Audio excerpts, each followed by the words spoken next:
Basically, this was called the International Lunar Resources Exploration Concept. Okay, as this was basically a part of the original Bush's plan to return. And when this was opting for what was called a lunar surface rendezvous, in which basically the craft doesn't have enough fuel to get back to the Earth, so you have to refuel on the Moon. So this is literally a moon or bust option. But what I find interesting about this is this was going to be using one of the proposals. Here's actually a photograph of it, or rather an artist's rendition of it, I should say, on the lunar surface. They have like an Apollo-style capsule here, which is connected to all these tanks and engines and stuff. And they were considering many different launch vehicles, including the Soviet Buran was one of the options. But this is one of the launch vehicles that was considered was the Shuttle C. Essentially, you got the same booster rockets, you got the same external tank, and only instead of the orbiter, basically you take off the orbiter and you put on this cargo mount, which basically has the shuttle's main engines, and inside is the actual payload. Now, this here is the actual spacecraft, and down here is the trans stage, which is supposed to carry them to the moon. And this was proposed back in the 90s when it was George Bush Sr.'s idea of returning to the moon. There was another idea which was called Lunar Early Access, which was that's the lander, is it? This is a more straightforward idea. They have the same space shuttle as always, only this time they have an Apollo-style capsule, these landing leg things here. That's launched from the space shuttle's cargo bay. The actual trans stage will be launched by a separate rocket. They're proposing either an Ariane 5 or a Titan. They still had the Titan rockets back in those days. And the idea was that these two would dock. And here's the thing, this one wouldn't actually enter lunar orbit. It would literally be fired straight at the moon and has to make a hard landing, I should say, by firing its engines before it would essentially crash into the lunar surface. This is seriously what they were proposing back in those days. But what's important to note is that these both proposed using shuttle technology. Like this one is obvious. This was proposing to put the Apollo-style capsule with the descent stage into Earth orbit. It would dock with some other vehicle, launched by another spacecraft. This one proposes, taking off the orbit, but still using the boosters and the engines, but it has essentially an unmanned cargo variant of it. It's interesting here. I mentioned Arthur C. Clarke as a kind of joke earlier on, but if you look at some of his early science fiction, he makes a point that seems to be not lost on the people who make these designs that Jarrah's just shown us. Now, of course, Apollo wasn't like that. Apollos were all single launch missions. Everything was just bunged on the top of one rocket, the big Saturn V that Mark has described. That was sent to the moon. It came back. It was a very simple plan compared to those which Jarrah's just described and what Arthur C. Clarke described long, long ago, before anyone allegedly went into space. So NASA are essentially retconning the entire Apollo missions to try and fit it in with what we're saying. What they don't realize is they're saying these things now, which they didn't say at the time. It's like the thing you said about the radiation, Jarrah, when you had contacted Elon Musk. It's all stuff they've come out with since we've been talking. These are not contemporary things, which they should be contemporary because they should be essential design features of the missions. There's something I'd like to push up here. This is the first page. You come down to this article here, Apollo Ectochrome film subject to recycling in a vacuum. That's just been published, which talks about the work that is being done in Canada by Rob Williams, and it's written by me and Scott Henderson. So for anybody watching this program, have a look at this website, owlis.com, Owlis Online, and you'll see the report on the vacuum testing. It's what's blown NASA apart, actually, because here are the pictures which show the control on the left and the same image taken with a film that has been taken out of the vacuum chamber. And notice how the color balance on the film is completely shot. The contrast levels are completely different. Here's another picture. It's the same image on a different roll of film. This is a normal roll of Kodak Ectochrome. This is Kodak Ectochrome after it has been subjected to 3 recyclings through a vacuum chamber. And as Scott has pointed out, you put it in a vacuum chamber, but the vacuum it would have actually had to put up with on the moon would be even more extreme. Exactly. The only level of vacuum that they could create here on Earth with the vacuum chamber they got, which cost several $100s, was the equivalent of being in low Earth orbit. And to clarify, the camera, the Hasselblad camera with which this Ektachrome film was put in, was not pressurized in any way. It wasn't pressurized, nor were the film cameras, the data acquisition cameras mounted in the Apollo command module, photographing outside through the pilot's window, that's the right-hand side, of all the activity on the moon. That's the Hexagon Spy satellite on display now, which used photographic film. This is the point. Stereo panoramic cameras had to be kept pressurized, and they were pressurized within this housing, 1 pound per square inch. How long was the Ektachrome film actually kept inside this chamber that you had? It was over a period, I think, of 3 days, which was trying to recreate what happened on Apollo 17, where they had 3 EVAs. So what they were trying to recreate was the depressurization of the lunar module. This is very incriminating because it essentially you have proved that this kind of film is damaged by exposure to a vacuum. There was something I wanted to ask you about, Marcus. Yeah. Were there any tests, these vacuum tests, done on much shorter exposures to vacuum? I think there are further tests going on. They're still doing the tests now. And it's certainly true to say that because we see photographs of Ed White with a camera, obviously in space, well, we assume he's in space, we make that assumption. I don't recall seeing the pictures that he took with that camera. Now, it may well be that at that point they discovered that there were problems with photographic film. This is photographic film for anybody who's never seen a bit of photographic film. Photographic film is plastic-backed, emulsion-coated, light-sensitive material.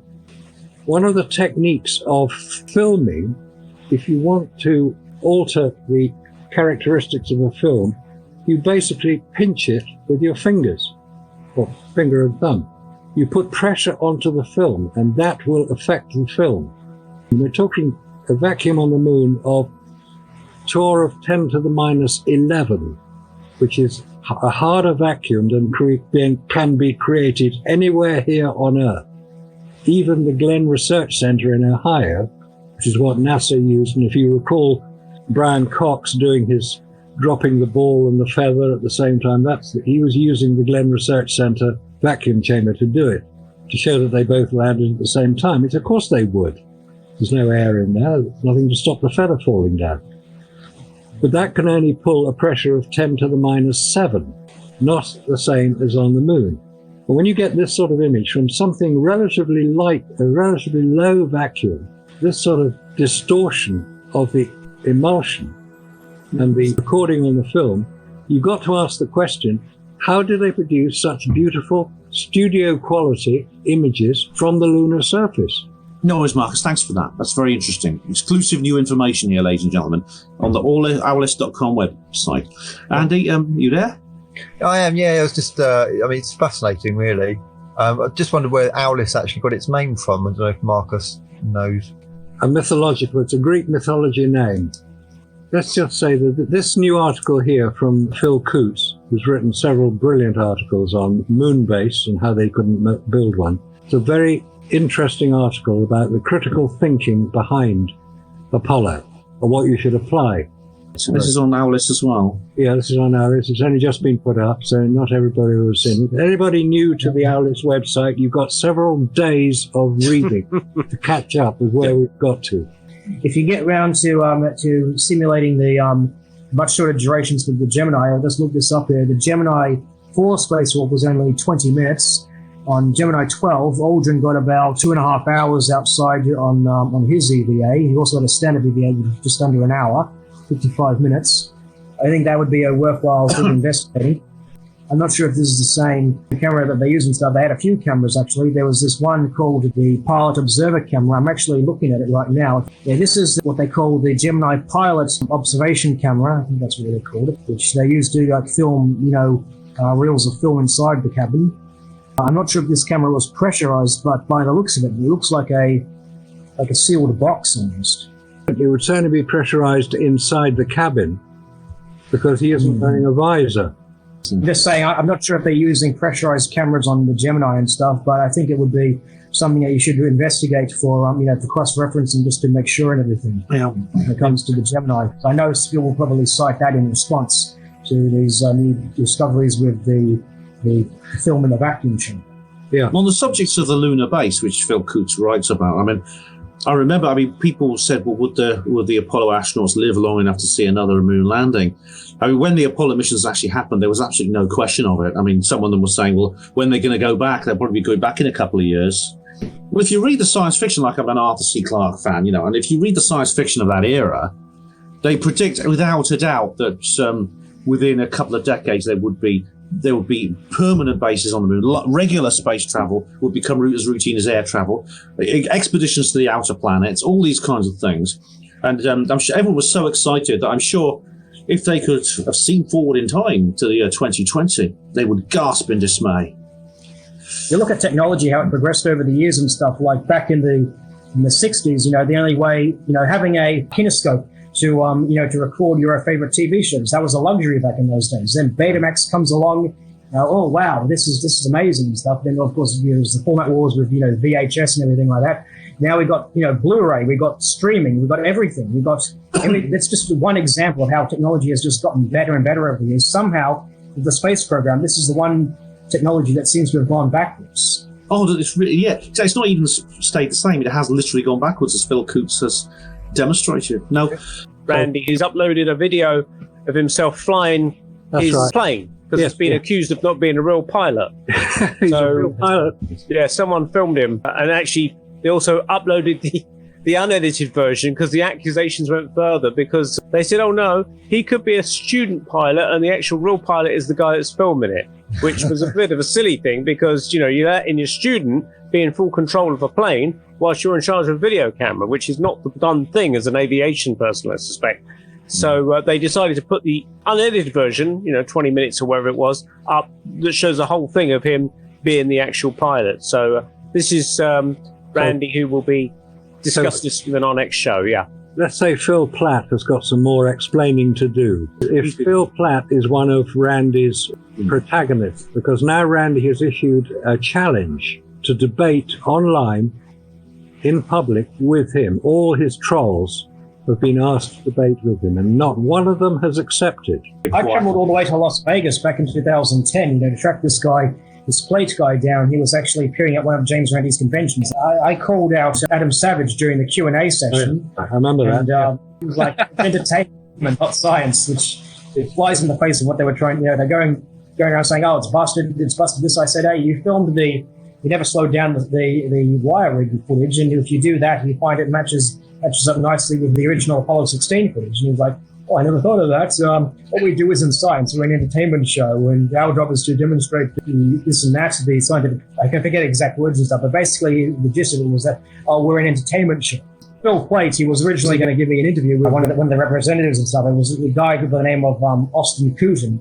He was able to arrange a 15-minute interview between me and Plate, and he backed out after I called Savage out on his nonsense. Because he has often gone around claiming that Casing denied any space travel was possible. That's a complete lie, because in the actual interview that Plate cites, Casing specifically says that, possibly our surveyor did land on the moon. I believe that certain unmanned missions might have made it to the moon. The Russians were supposed to have done that. He makes clear that he doesn't believe that man went to the moon and stuff, but he conceives that unmanned missions to space are possible.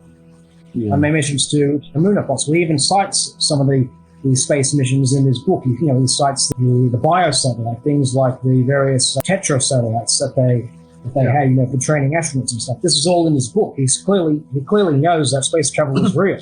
And yet, Phil Blake puts words in his mouth by claiming that Casey denied any space travel was possible. He's made that claim at least 3 times. In fact, when I posted my Moonfaker series, the first episode, he actually went into the comments. I asked him, why don't you talk about Operation Dirty Trick? You might remember the Operation Northwoods thing, where they're planning on invading Cuba, using false flag attacks. One of the false flags they were considering was if the Mercury capsule exploded and John Glenn was killed, they would blame his death on Cuba. Use it as an excuse to invade Cuba. It's obvious, like, that Phil Plait has lied, like they often lie about us. They know they're in the wrong and they don't like it, and they're using dirty tricks when they're not going quiet, which is what they are. None of them show their faces. Yeah. We're showing our faces. None of them show their faces. None of them give their real names. That's cowardice of the worst sort. The lie can only be maintained for a short time, indefinitely. You can't fool all the people all the time.